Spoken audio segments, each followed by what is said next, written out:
আপনারা মূলত দুটো বিষয়ে আমার কাছে জানতে চেয়েছেন। একটা হচ্ছে জামাতের নিবন্ধন এবং তাদের প্রতীক, এই দুটো বিষয়। আর একটা হচ্ছে জনাব ইশরাকের ব্যাপারে। এখনও পর্যন্ত জামাতের নিবন্ধন এবং আপনার প্রতীকের ব্যাপারে মাননীয় আদালতের কোনো অবজারভেশন আমরা পাইনি।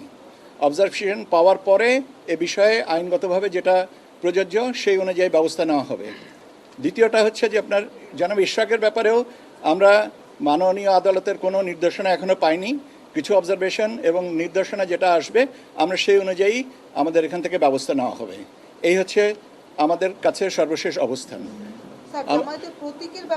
আমি প্রতীকের ব্যাপারেও তো বলেছি যে আইনগতভাবে যেটা প্রাপ্য সেটাই তারা পাবেন। এখন প্রতীকের ব্যাপারে কি অবজারভেশন আছে বা তাদের নিবন্ধনের ব্যাপারে কি অবজারভেশন আছে সেগুলো আমি কোনো ডকুমেন্ট না থাকলে প্রাতিষ্ঠানিকভাবে আমার কোনো কিছু বলার সুযোগ থাকে না।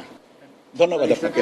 স্বাধীনভাবে আপনাদের কাজ করতে বলেছে, আপনারা আমি আপনাকে আবারও বলছি যে আমি কোনো কাগজ না পাওয়া পর্যন্ত প্রাতিষ্ঠানিকভাবে আনুষ্ঠানিক কোনো বক্তব্য দিতে পারবো না, সেটাই ঠিক আছে। আমাদের আচ্ছা, অবজারভেশনটা তো থাকবে।